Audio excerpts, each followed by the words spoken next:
Cuando yo llego, miro qué tenemos en la isla y nos encontramos que hay 47.000 hectáreas de masas seminaturales de pino canario que habían sido tocadas y aprovechadas durante muchos cientos de años, pero como han prohibido tocar los pinos canarios y cortarlos, pues decidimos, y además estaban en bastante buen estado de conservación, se decide que aquí no hay nada que hacer, ¿no?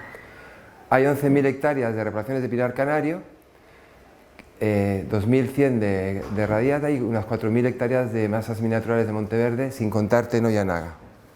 Yo trabajé en Corona Forestal, alrededor del Parque Nacional del Teide. Y por el camino, mientras nos pusimos a hacer estos proyectos y estos planes de trabajos, pues tuvimos temporales de viento y tuvimos grandes incendios forestales que nos trastocaron los planes, como les voy a contar ahora.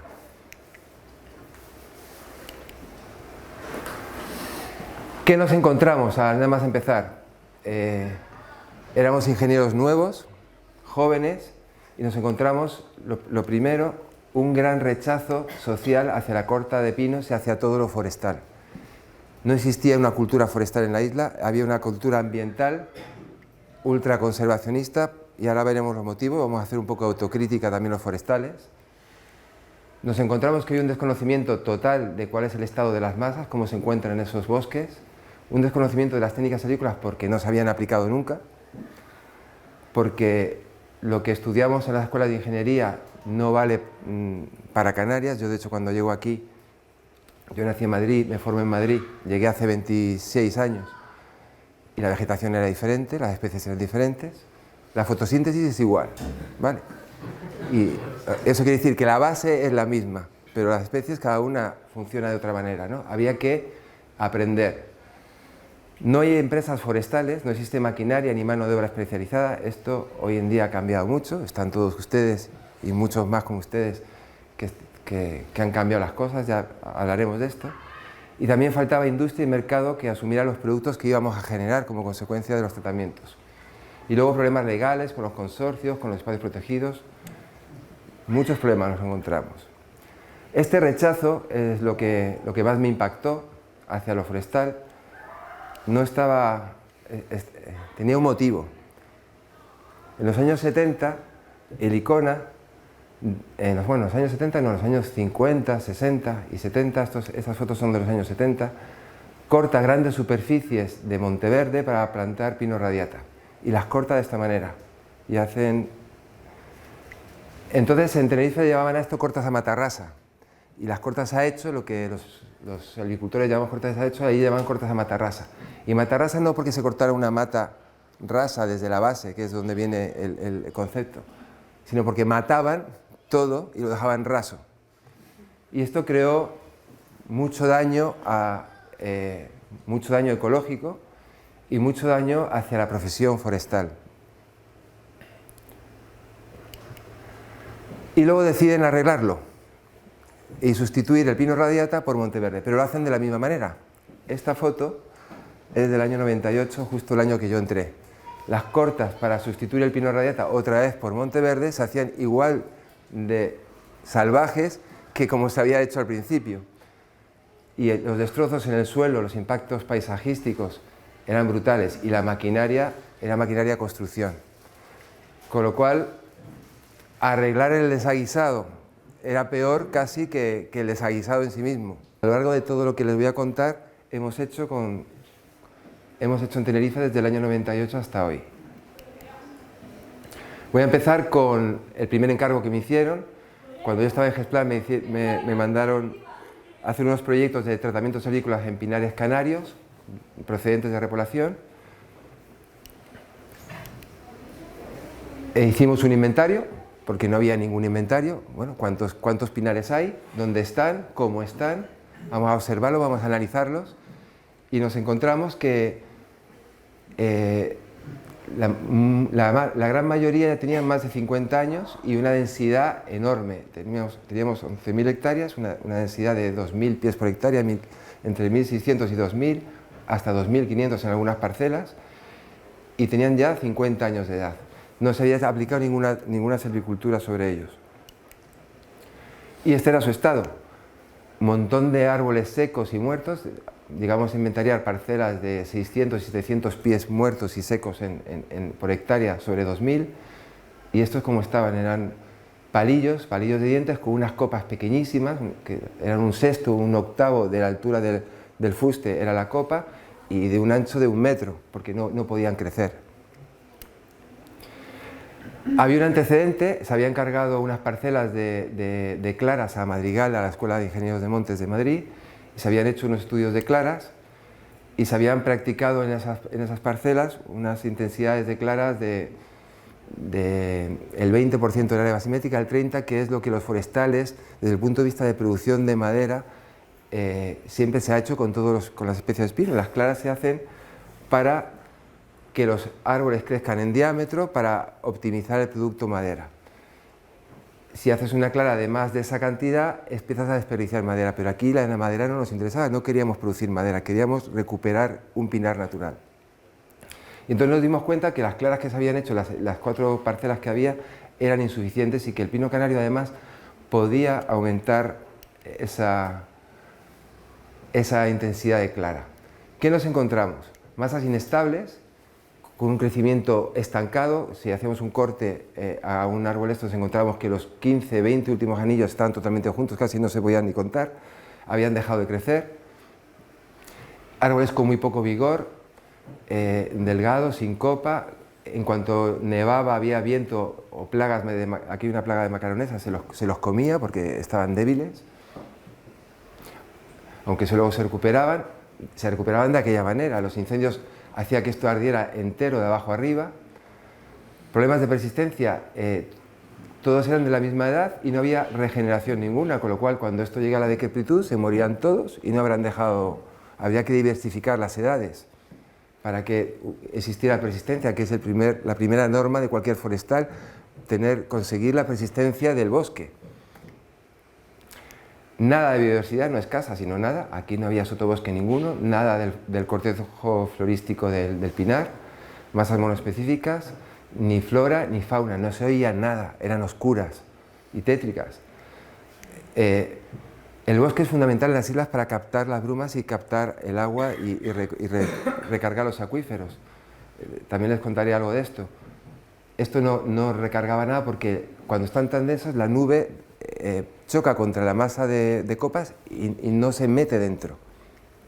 Y el paisaje monótono, y a nadie le gusta caminar por aquí. Desde el punto de vista de uso público tampoco servían para nada. ¿Qué vamos a hacer? Esta es la primera clara que hicimos, nos quedó bastante bonita. Vamos a aumentar el crecimiento en diámetro, el vigor de los árboles y por lo tanto la mayor resistencia de los árboles ante las agresiones externas. El crecimiento de la copa, vamos a conseguir que crezcan las copas como consecuencia del espaciamiento, y si las copas crecen y a las copas les llega luz, pues tendremos flores y tendremos frutos y por lo tanto se podrán regenerar. Vamos a mejorar el efecto paisajístico, comparen esta foto con la anterior. Vivimos del turismo.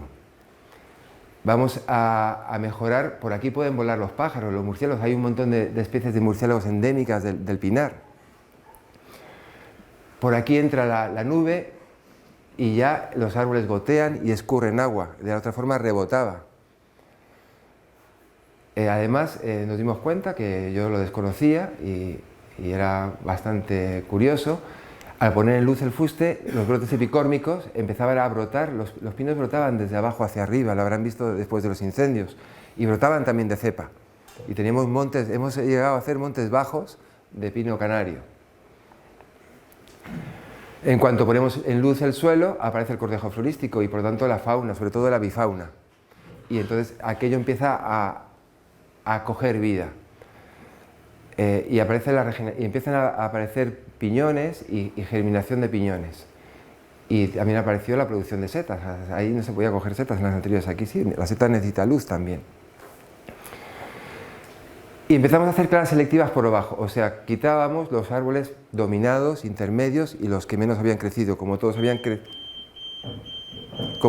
crecido en igualdad de condiciones, yo que venía del mundo de la mejora genética, eso es hacer mejora genética. Me encuentro 15 árboles en una superficie, que todos se plantaron el mismo día, crecieron en igualdad de condiciones. Si dejo los que crecieron más fuertes, son los mejores fenotipos y los mejores genotipos. Y esos son los que darán frutos para la posteridad, los que mejor se adaptaron. ¿Vale? Con lo cual también vamos a hacer una mejora genética del pinar. Todos estos eran nuestros objetivos a la hora de hacer los tratamientos. Vamos a ensayar. ¿Qué intensidad de clara hacemos? Esto es una zona en Arafo, donde hicimos 4 intensidades de claras diferentes. Esta es la parcela testigo, parcelas grandes, para evitar el efecto borde. Aquí llegamos a cortar el 75% de los pies. Aquí el 55% y aquí el 35%. En distintas exposiciones, a un lado, al otro, para ver cómo influía también la exposición. Y vamos a aprender, vamos a medirlo, vamos a ver cómo funcionan. Y a partir de ahí elaboramos un plan y empezamos a trabajar con el resto de pinares. Esto es un resultado de los inventarios. Aquí están los árboles dominados para cada clase diamétrica, los intermedios y los dominantes. Ya la propia masa nos está diciendo qué es lo que va a ocurrir en el futuro. Lo que nosotros vamos a hacer es cortar todo lo que está por encima de la raya roja. Vamos a hacer una curva de Gauss, que es cómo funciona la naturaleza, por curvas de Gauss. Y ya la propia distribución diamétrica nos estaba diciendo lo que iba a ocurrir. Vamos a dejar los mejores pies de distintos diámetros, y así hicimos las primeras claras. Hicimos claras donde cortamos el 60% del número de pies, el 40% en volumen y el 35% en área basimétrica, incluso el 40% y el 45% en área basimétrica. Me cogí a Madrigal, el profesor de silvicultura que era de la escuela, entonces me lo traje y dije, mira, vamos a hacer claras más fuertes de las que tú proponías, pero vamos a perder madera, pero vamos a ganar paisaje, producción de agua, biodiversidad, vamos a ganar un montón más de cosas. Vamos a hacer una silvicultura multifunción, no una silvicultura como nos habían enseñado, los forestales nos enseñaron en la escuela la silvicultura productiva, pero no nos enseñaron la silvicultura multifunción. Y la silvicultura multifunción la inventamos en Tenerife en estos años haciendo estas cosas.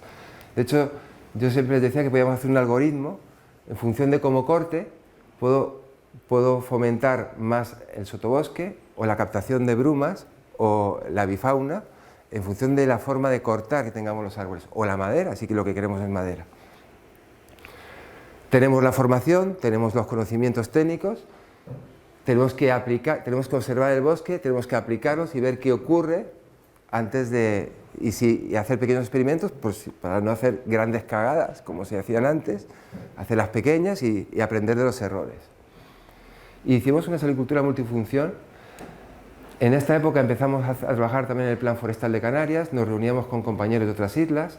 En Gran Canaria había 2 compañeros que venían de la Escuela de Friburgo de Alemania, y ellos proponían otro tipo de clara, que era elegir los árboles dominantes, un sistema muy alemán, elegir los árboles dominantes y aclararlos alrededor, liberarlos, hacer cortas de liberación de los árboles dominantes y cargarnos todo lo demás. A mí me gustaba más me parecía más parecido a la naturaleza. La silvicultura, como antes dijo el compañero anterior, es observar la naturaleza, observar la dinámica, la estructura de la vegetación, los distintos estratos, observarla, medirla e imitarla. ¿Para qué vamos a hacer cosas que la naturaleza es más sabia que nosotros siempre? Bien, para cada trabajo existía otra cosa que no se había hecho hasta ahora. Directores de obra, o sea, contratábamos proyectistas, contratábamos directores de obra, contratábamos coordinadores de seguridad y salud para evitar que la gente cortara los pinos sin casco y todas esas cosas. Damos trabajo a un montón de técnicos y capataces que acompañan capataces salidos de las escuelas de capacitación, que acompañan al director de obra, que midan parcelas y hacer un seguimiento. Entonces, cada trabajo, cada tranzón tenía una ficha de seguimiento donde poníamos todos los datos tecnológicos, aquí el ritmo de desemboque por fechas, en cuanto a metros cúbicos, en cuanto a superficie, para ver cuándo había parones, cuándo no había, porque esto es un suministro además que había que suministrar a las empresas a los aserraderos locales. Y también un seguimiento selvícola de cómo está funcionando el tema. Hicimos un montón de proyectos de investigación, contratamos a la Universidad Politécnica y Luis estuvo trabajando con nosotros y gente de la Universidad de La Laguna, y como administración no podemos investigar, no tenemos tiempo ni, ojalá, yo venía del mundo de la investigación, pero no tenemos esa capacidad, entonces contratamos investigadores de la Escuela de Ingenieros de Madrid y de la Universidad de La Laguna, expertos en ecología, que nos hicieran inventarios florísticos tras el tratamiento, y vemos cómo sale la chahorra, sale el escobón, sale el codeso, y empieza a aparecer el sotobosque en cuanto hacemos una clara. Cómo es la regeneración natural, cómo empiezan a aparecer brinzales de pino canario donde no existía ninguno. ¿Cuántos de esos brinzales? Porque esos brinzales crecen y de repente se nos morían otra vez. ¿Por qué se mueren? Seguimientos de avifauna, seguimientos de pinzón azul, de pico picapinos. Contratamos con un equipo de ornitólogos y vimos que aumentaba la avifauna y ellos lo constataron. Y todo esto en función de las distintas intensidades, distintos tipos de clara. Para cada tipo de tratamiento hicimos estos estudios. Y efectivamente vimos que las copas, que al principio eran solo esto, empezaban a engrosar, empezaban a llenarse de piñas y empezamos a tener producción de piña y viabilidad. Y de hecho llegamos a contar hasta 15.000 brinzales por hectárea en el suelo de germinación de pino canario en los años posteriores. ¿Qué ocurre? Que el pinar luego se cierra y esos brinzales vuelven a morir. El pino canario necesita cortas más intensas para regenerarse, ¿vale? Igual los brotes, aquí vemos brotes de cepa, aquí se ven pinos brotados de cepa de 2 o 3 metros, y a los 2 o 3 metros, cuando se cierran las copas tras la clara, mueren también.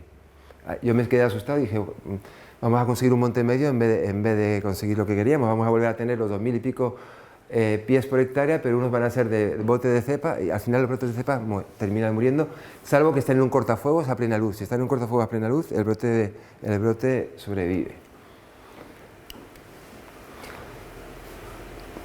Y en estos años, bueno, pues 11.000 hectáreas hemos trabajado en 1900. Esto es un pinar, esto es una de las parcelas que vimos antes, la zona no tocada y la zona tocada. 3 años después, donde las copas, fíjate que aquí hemos quitado la mitad de los pinos y ya esto está pidiendo a gritos otra clara, en 5 años está pidiendo a gritos la segunda clara. Y esto era el efecto recién terminada la clara. Bien. Sustitución del pinar radiata por Monteverde, otro de los objetivos, que era la corta aquella que vimos tan horrorosa, que se había hecho, o a matarrasa como llamaban allí, ¿no? Los pinares de pino radiata, las 2.000 y pico hectáreas, estaban de esta forma, pasados de turno. El pino radiata está pensado para cortarse a los 30, 35 años, estos tenían 50 y 60 años y no se habían cortado, con lo cual teníamos un montón de árboles muertos y podridos y que se caían solos. Exceso de densidad, y nos dimos cuenta de una cosa: existencia de sotobosque. En esa corta hecho que vieron antes, de forma mágica, con el arrase del suelo que hizo que las máquinas lo arrasaron todo, brotaron un montón de cepas de brezo, de falla y de aceviño, donde parecía que no había nada, brotaron solas, con lo cual vimos que había cepas latentes que habían sobrevivido a 30, 40 y 50 años de pinar de radiata encima.